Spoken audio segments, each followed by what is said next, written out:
Viewers, welcome back with us di Sinlui TV. Perkenalkan, nama saya Selin bersama rekan saya. Alis, guys, kalian tahu nggak sih tanggal 24 Oktober tuh hari apa? Tahu dong, tanggal 24 Oktober 2022 diperingati sebagai Hari Dokter Nasional Indonesia. Wah, keren banget nggak sih? Siswa-siswi dari Sinui pasti banyak banget tuh mau jadi dokter, bener nggak? Iya dong, penasaran nggak sih ngapain aja jadi dokter? Bener banget. Atau suka dukanya jadi dokter? So, without any further ado, langsung aja kita undang tiga dokter hebat ini untuk menemani kita pada sore hari ini. Selamat malam, Dokter Fiskus, Dokter Humphrey, dan Dokter Dewangga. Selamat malam. Malam Selamat semuanya. malam teman-teman Sinlui TV ya. Selamat malam.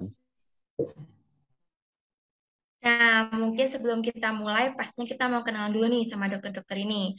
Mungkin bisa dimulai dari Dokter Franciscus, bisa memperkenalkan diri sama sejak kapan mulai berkarir menjadi dokter.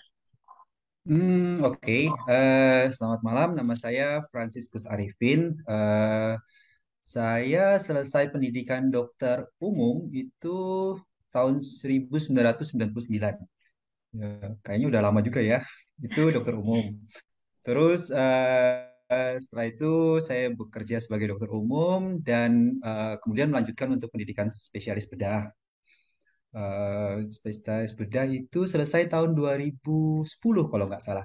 Dan habis itu sekolah lagi untuk konsultan bedah digestif, jadi bedah saluran cerna itu selesai tahun 2017. Jadi sekarang saya ahli bedah, konsultan bedah saluran cerna, bedah digestif eh, sejak 2017. Lanjut ke mungkin Dokter Humphrey, bisa memperkenalkan diri sama sejak kapan berkarir menjadi dokter.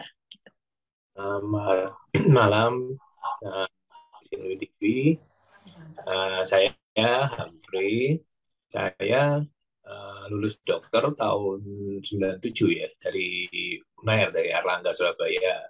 Kemudian saya eh, bekerja sebagai, waktu itu ada dokter PTT namanya dokter Pribadi Tetap di Lumajang selama 3 tahun. Kemudian saya ngambil sekolah lagi ilmu bedah di Airlangga juga mulai tahun 2000, dan 2008 saya selesai. Kemudian saya di Samarinda di Kalimantan Timur. Ya. Mungkin mulai bekerja jadi dokter, mulai praktek nih, kapan dok? Sebagai dokter tahun 97 ya, tahun 2000, tahun 1997. Makasih dok. Lanjut mungkin ke Dokter Deo, bisa memperkenalkan diri. Ya, terima kasih teman-teman Sinlui. Kebetulan saya waktu pendidikan dulu, kebetulan adik kelas senior-senior saya di Dr. Humphrey, Dr. Franz ya, dokter-dokter hebat semua di sini.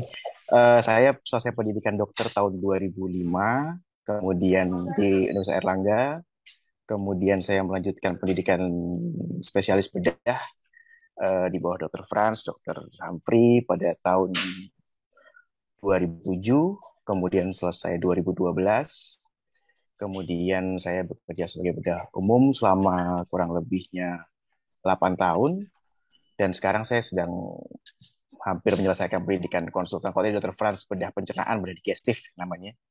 Kalau saya bedah tumor, mungkin saya lebih spesifik nanti ke bedah tumor atau bedah onkologi. Uh, ya, pada prinsipnya kita sama-sama dokter bedah semua ya. Jadi kita memang mungkin memiliki pendidikan karakter yang sama. Oke, terima kasih. Oke, terima kasih dokter. Mungkin Oke, nah kita balik lagi nih ke Dokter Franciscus. Apa sih alasan dokter memilih profesi ini? Kan kita semua udah tahu ya seberapa beratnya pekerjaan ini, belum lagi pendidikannya yang sangat lama.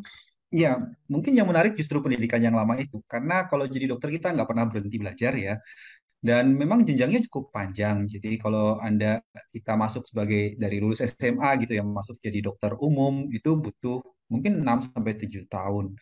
Tapi sebagai dokter umum eh, kita belajar berbagai macam penyakit, jumlah yang luas, tapi kita tidak mendalami satu bidang gitulah katakanlah. Jadi kita perlu eh, sekolah lagi yang tadi seperti disampaikan oleh Dokter Deo ya kita kemudian belajar lagi jadi dokter spesialis.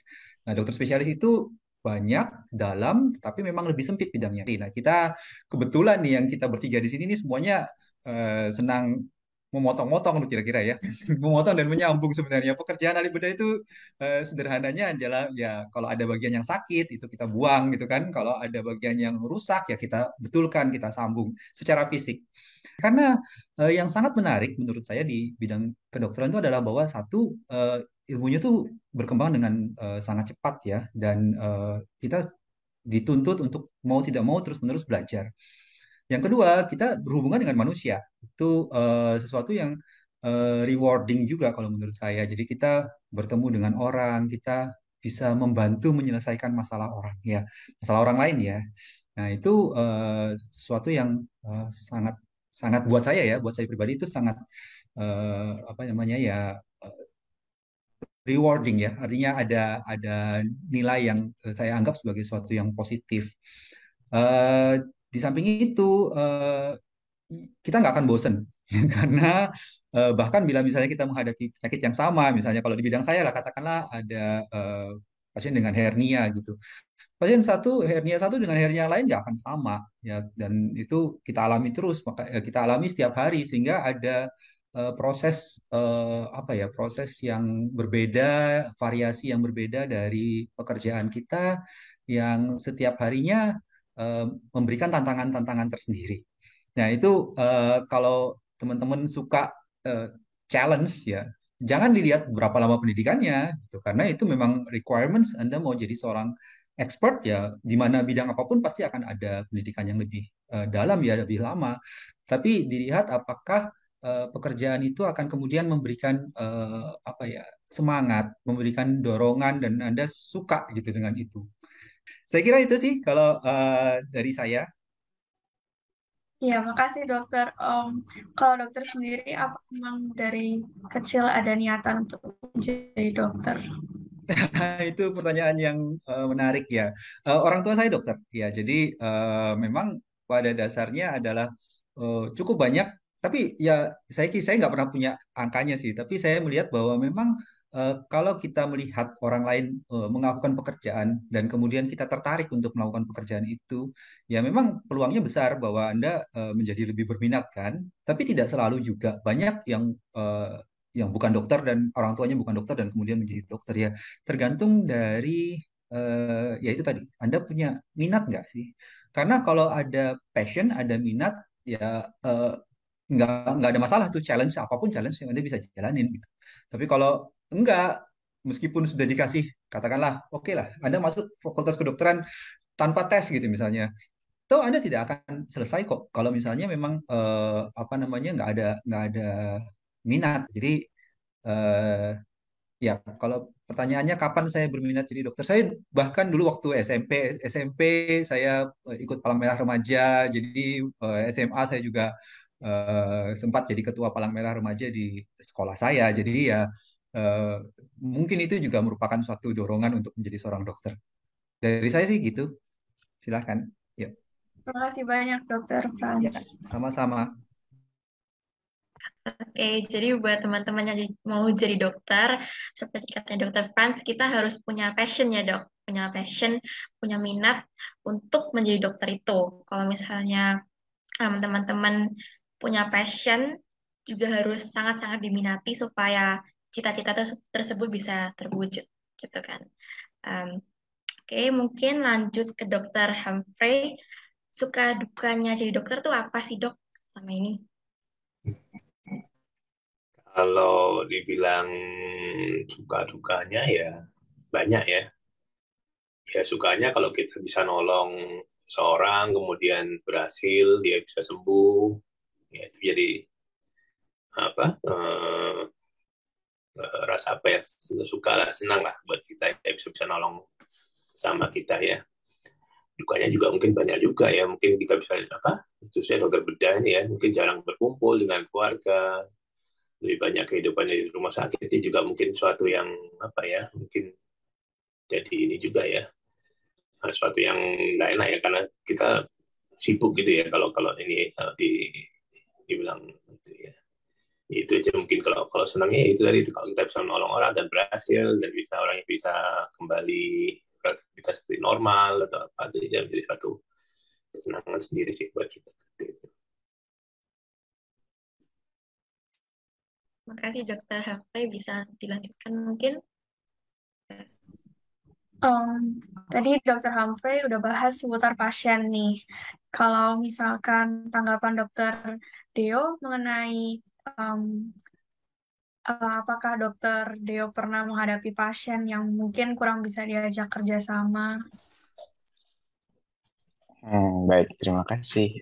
Jadi eh, pada prinsipnya sih, kalau apakah kita pernah mengalami hal yang tidak menyenangkan ya, maksudnya begitu ya pada saat kita menjalankan praktek sehari-hari ya. Jawabannya sih pasti ada ya, semua orang pasti pernah merasakannya. Cuman memang kita kan memilih suatu pekerjaan dengan tadi Dr. Franz bilang kita sudah memiliki passion di situ. Tentunya itu kan ada konsekuensi ya, artinya ada konsekuensi bahwa setiap pekerjaan, meskipun kita suka di situ, pasti ada sesuatu yang harus kita eh, mau nggak mau kita harus mengatasi segala macam permasalahan yang juga mungkin timbul dari setiap kesukaan kita gitu ya. Jadi kalau ditanya pernah, jawabannya pasti pernah. Kalau ditanya eh, pengalaman yang paling tidak menyenangkan ya, tadi seperti itu ya pertanyaannya ya. Iya, Dok. Oke, kalau pertanyaan paling tidak menyenangkan mungkin begini. Kadang-kadang itu ada istilah di bidang kedokteran itu namanya malpraktek ya mungkin ya. Malpraktek yang mungkin kadang-kadang orang awam tidak bisa membedakan dengan istilah risiko medis.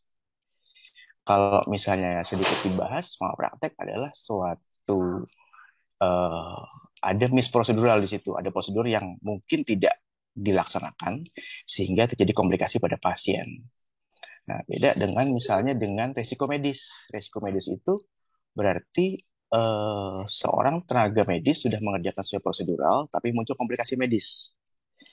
Nah, tentunya hal tersebut sudah dijelaskan sebelum tindakan. Hanya kadang-kadang mungkin kebanyakan pasien atau mungkin kadang-kadang dari tenaga medis sendiri tidak mendapatkan komunikasi dua arah yang cukup baik.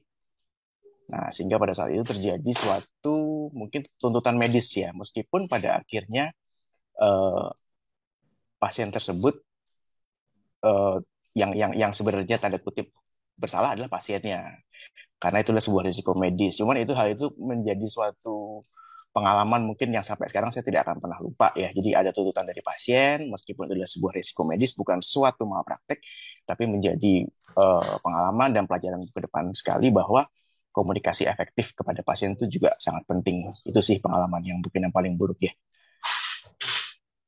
Terus apa lagi?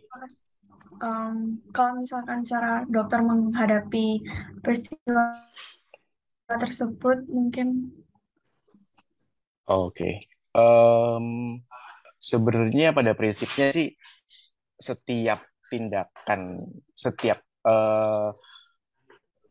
kita pada field medis itu masing-masing bagi bagian. Kalau kita bagian bedah itu memiliki resiko mungkin tidak sama dengan resiko pada bagian lain ya. Meskipun semua bidang medis, entah itu penyakit kulit, penyakit dalam, semua punya kemungkinan resiko medis. Semua bisa berkaitan dengan tuntutan hukum. Nah, cuman pada bagian bedah, bagian kandungan, mungkin kita memiliki sesuatu yang pada beberapa kasus lebih tinggi resikonya. Nah, bagaimana kita mengatasinya? Tentunya adalah yang pertama kita dulu sudah diajarin nih kita waktu siap pendidikan, bagaimana suatu melakukan suatu komunikasi medis yang baik, komunikasi efektif, bagaimana melakukan suatu pemeriksaan yang betul, bagaimana semua pemeriksaan itu dijelaskan pada keilmuan yang betul, kemudian melakukan tindakan penata laksanaan yang betul, sehingga semua itu menjadi eh, persyaratan seseorang untuk bisa melakukan tindakan medis gitu loh. Jadi maksudnya kalau kita tidak melakukan sesuatu dengan betul, tidak saya dengan keilmuan yang cukup, tentunya kita nggak bisa melakukan sesuatu dengan baik. Terus yang kedua, mungkin komunikasi itu tidak cuman dikerjakan terhadap pasien ya, terhadap semua keluarga terdekatnya itu kita harus menjelaskan. Meskipun juga tidak semua keluarganya itu harus kita jelaskan, tidak.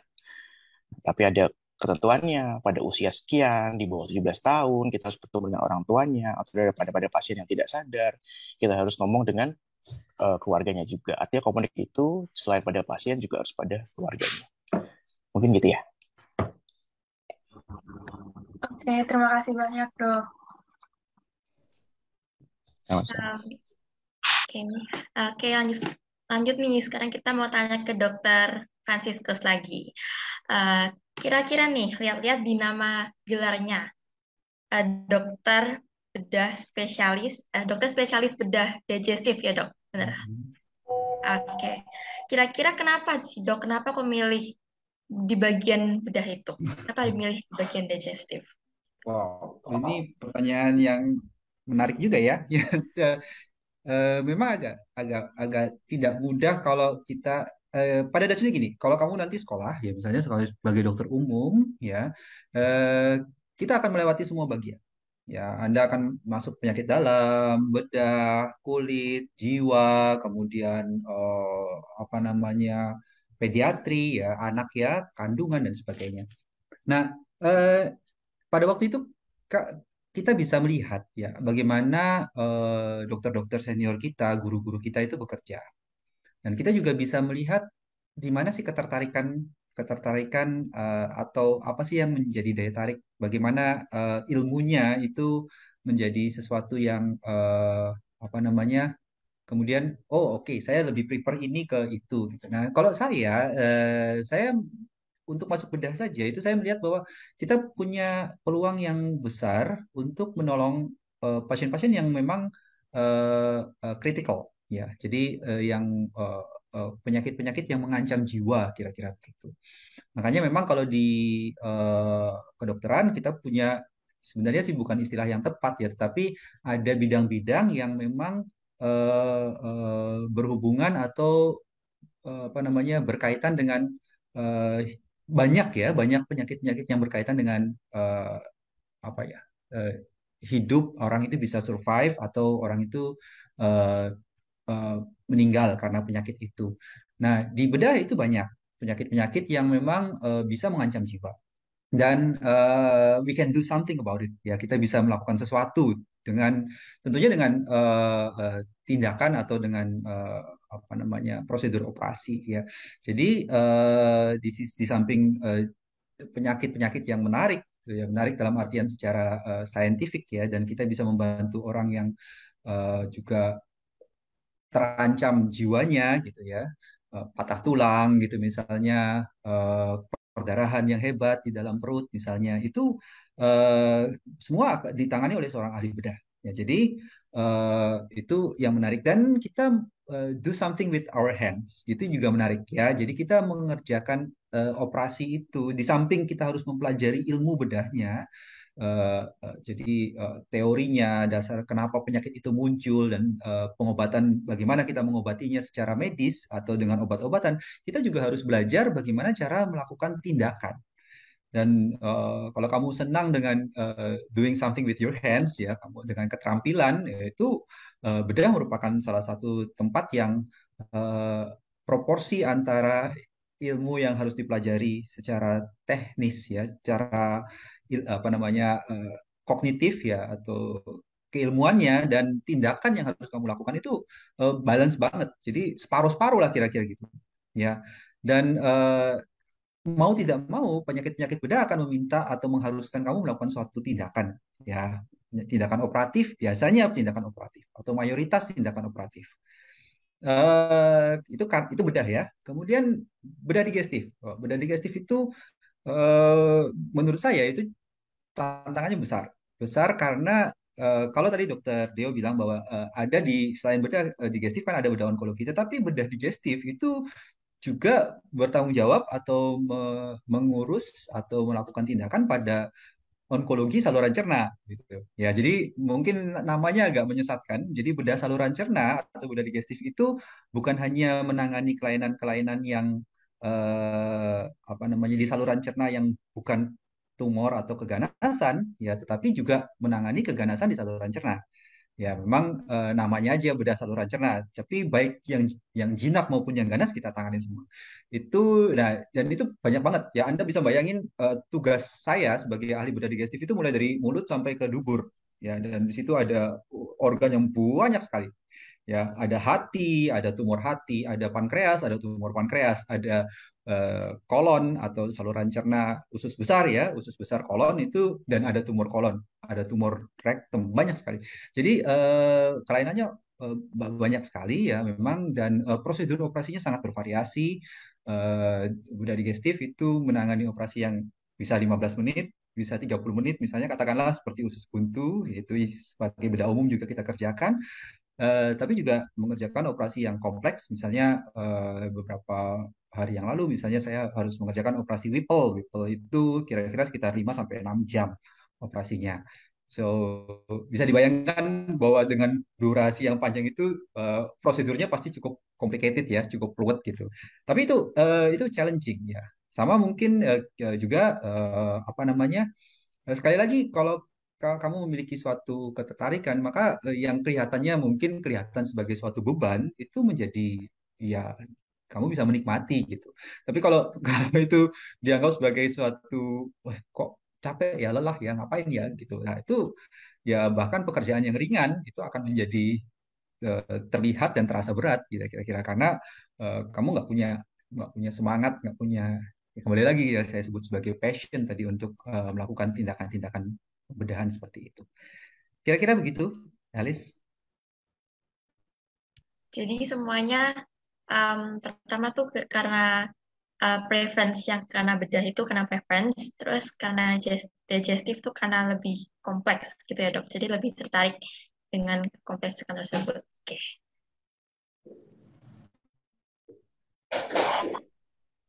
Mungkin sebagai dokter spesialis bedah digestif, ini penyakit apa aja ya dok yang sering dokter tangani? Wow, ini pertanyaan yang susah karena banyak banget ya, nyebutin satu-satu agak susah ya. Eh, karena kami juga sebagai bedah umum ya, artinya pada waktu kita juga tetap mengerjakan, tapi nanti mungkin Mas Hamfri bisa lebih menjelaskan apa saja yang dilakukan oleh bedah umum ya. Kalau saya yang spesifik bedah digestif itu memang umumnya adalah apa namanya, kelainan-kelainan yang apa ya, yang, ya, kalau mau yang mudah misalnya adalah kanker atau keganasan di saluran cerna. Ya mungkin itu yang agak spesifik.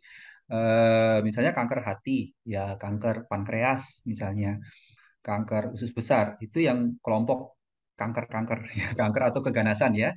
Eh, yang biasanya memang kita perdalam di bidang bedah digestif. Ya, di samping itu ada kelainan-kelainan yang memang tidak hanya berhubungan dengan keganasan, tapi juga misalnya seperti peradangan, itu divertikulitis misalnya, itu peradangan atau pada divertikal pada usus besar, atau kalau di saluran makanan atas misalnya akalasia, akalasia itu ada gangguan pada persarafan esofagus yang menyebabkan orang nggak bisa nelan, jadi nggak bisa makan misalnya ya. Itu adalah kasus-kasus yang spesifik untuk bedah digestif. Di samping itu ya karena kita juga seorang ahli bedah ya, ahli bedah, kita juga mengerjakan prosedur-prosedur yang memang biasa dikerjakan oleh ahli bedah seperti hernia, usus buntu ya, itu yang tidak terlalu spesifik untuk bedah digestif tetapi juga merupakan bagian dari saluran cerna.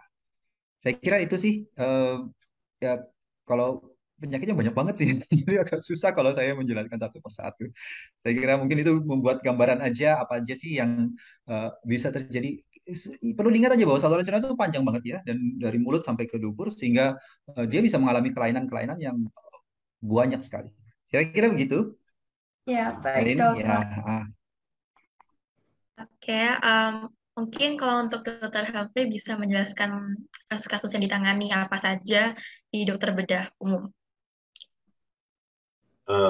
Kalau di bedah umum, kami biasanya juga menangani juga kasus-kasus apa ya, seperti tumor, kemudian kasus-kasus di bedah digestif, tapi yang istilahnya tidak terlalu kompleks ya kalau kita bilang itu ya.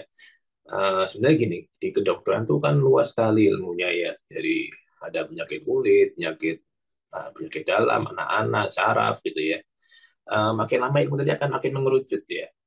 Uh, Misalnya jadi seorang dokter umum, dia juga bisa juga mengerjakan kasus-kasus bedah yang tidak terlalu apa namanya tidak terlalu kompleks, misalnya mengangkat suatu tumor tumor di kulit yang kecil, kemudian operasi apa cabut kuku atau tapi yang sesuai dengan kompetensinya. Kemudian dari dokter umum tadi dia akan, kalau dia lebih lebih senang ke suatu bidang, saya bedah tadi, dia akan apa lebih spesifik. Mungkin dia bisa mengerjakan usus buntu, kemudian eh, tumor payudara, kemudian kondok, seperti itu ya.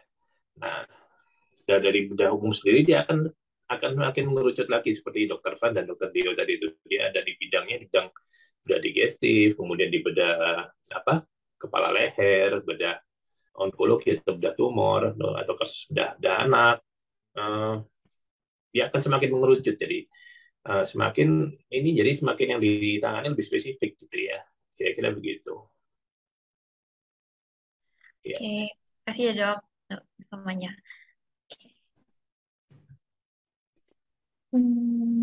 Mungkin untuk Dokter Deo, kira-kira pengalaman yang paling berkesan selama jadi dokter, kira-kira apa nih dok? Jadi tadi pertanyaan saya tentang pengalaman terus ya. Ya nggak apa-apa. Apa ya? Kalau misalnya mungkin kalau kita perlu kalau kita mendalami suatu dokter spesialis ya. Saya sekarang sekolah bedah tumor. Setelah sekolah bedah tumor lagi, dulu waktu kita sekolah bedah umum, saya, Dokter Franz, Dokter Humphrey, entah kebetulan kenapa kok bisa ketemu lagi di sini. Saya juga nggak tahu, ini nggak sengaja ya betul. Jadi Dokter Franz, Dokter Humphrey, saya ketemu lagi di tempat yang sama. Saya pernah berada satu forum dengan mereka, beliau-beliau ini, mereka semua kakak kelas saya. Itu kalau pengalaman mungkin yang banyak berkesan pada saat kita pendidikan ya. Mungkin hal itu kadang-kadang tidak menjadi perhatian pada masyarakat luas ya. Pendidikan bedah itu pendidikan yang mungkin bukan pendidikan yang orang melihat sepertinya ideal dan menyenangkan ya.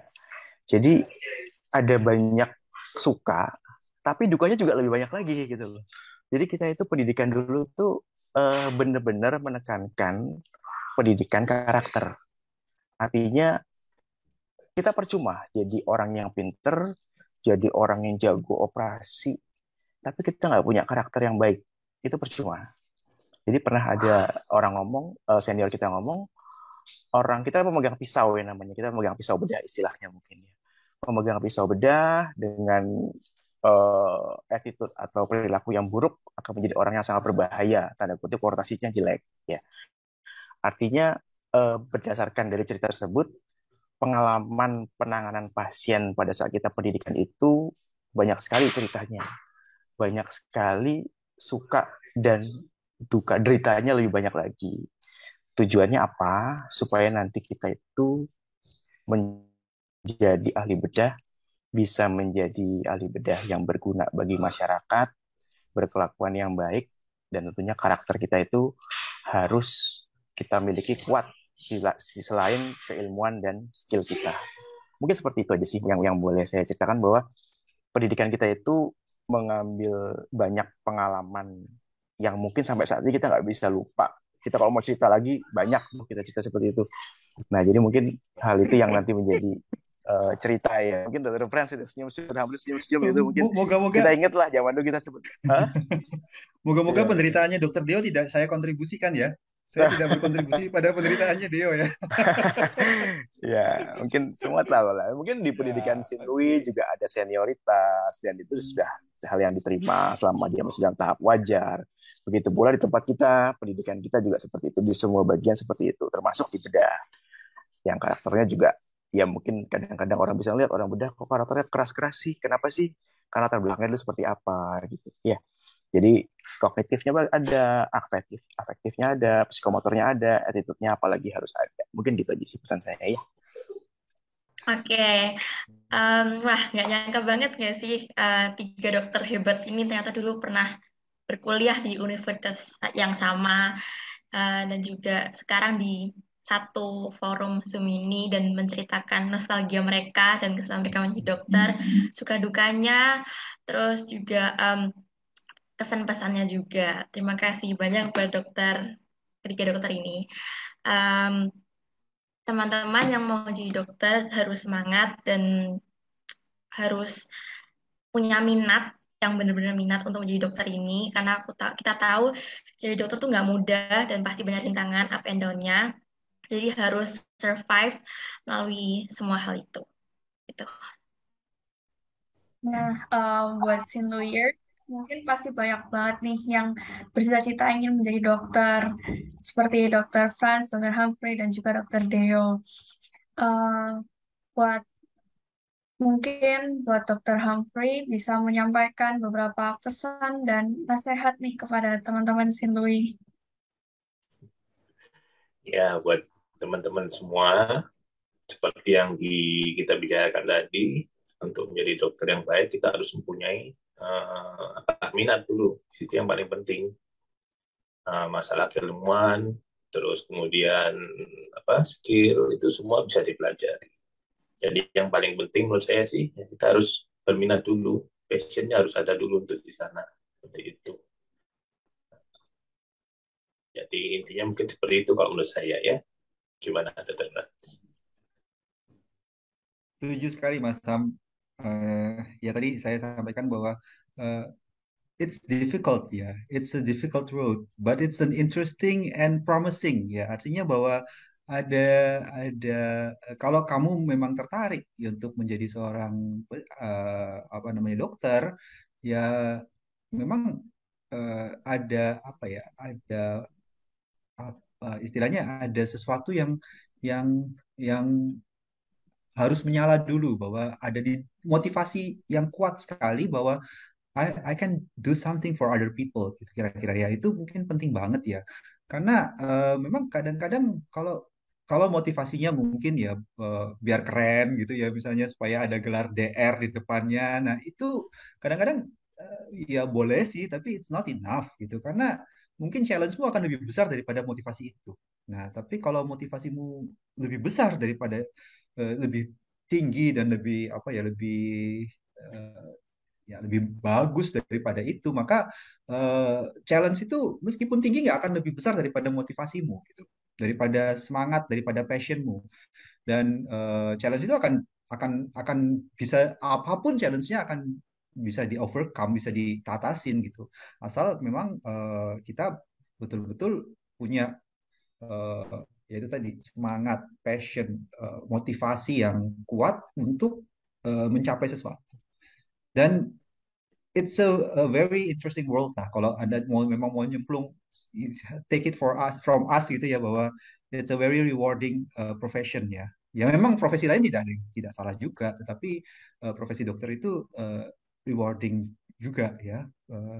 Banyak lah yang bisa diceritakan sebagai suatu hal yang positif dari profesi dokter. Saya kira itu dari saya. Mungkin Leo yang masih sekolah lagi itu ada suka dukanya juga tuh masih. Iya, eh, iya, mungkin sama sih dengan Dr. Franz, Dr. Humphrey. Kalau setiap bidang pekerjaan pasti semua dasarnya adalah ada passion dulu, ada hasrat dulu ya. Kalau kita pengen memang betul niat di situ, kadang-kadang kita melihat ada role model di situ. Siapa sih orang yang menjadi Anda pengen seperti itu? Nah, kemudian Anda belajar dari situ. Tentunya setelah Anda punya hasrat, Anda berusaha, Anda juga mencari kesempatan untuk itu. Anda juga harus tahu bahwa setiap pekerjaan yang Anda sukai juga pasti ada konsekuensinya. Gitu. Konsekuensi itu berkaitan dengan kewajiban Anda ya. Intinya Anda kedokteran tuh bukan klasik yang memang besar gitu loh. Di mana-mana the health of my patient will be my first consideration. Itu sudah pasti. Anda lagi di tempat lagi berlibur di Malang, di Batu, ada situ emergency, Anda harus jaga, ya Anda harus pulang. Nggak bisa, Anda nggak bisa nungguin di sana, mengutamakan keluarga Anda dulu, nggak bisa. Ya Anda harus pulang. Seperti itu sih. Terus yang kedua, kesempatan itu kadang datang bukan pada saat Anda pengen gitu loh.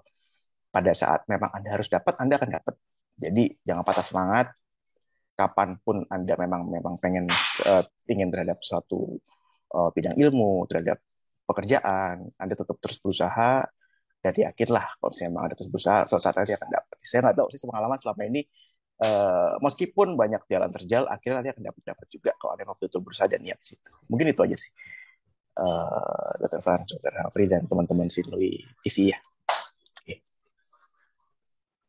Terima kasih banyak Dr. Humphrey, Dr. Franz, dan Dr. Deo atas pesan dan nasihatnya untuk teman-teman semua. Jadi ya padahal seru banget ya guys ngobrolnya. Tapi sampai sini dulu ya teman-teman. Kalau dari aku sih belajar banyak hal. Yang pastinya seperti untuk menjadi dokter bedah itu pasti harus bertanggung jawab dan juga harus belajar terus dan juga pasti nggak akan bosan untuk belajar karena kita akan di kedepannya akan terus mempelajari hal-hal yang baru lagi. Kalau misalkan untuk Elis gimana nih? Pastinya ya dong, aku juga belajar banyak dari ketiga dokter hebat ini. Dari sini aku mengetahui bahwa menjadi dokter itu, ya dari awal aku udah mengetahui, emang kalau jadi dokter itu udah nggak mudah, pasti banyak rintangannya, sekolahnya aja udah lama, udah berapa tahun tuh.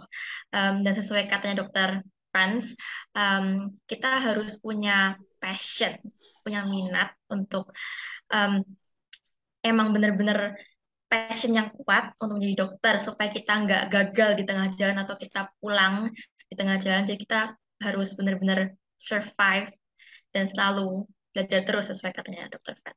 Gitu.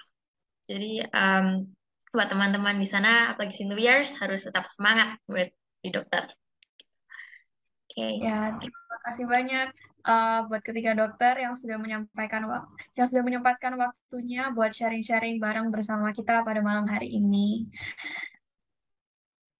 Oke, sampai di sini dulu ya guys. Thank you for watching. Don't forget to like dan subscribe.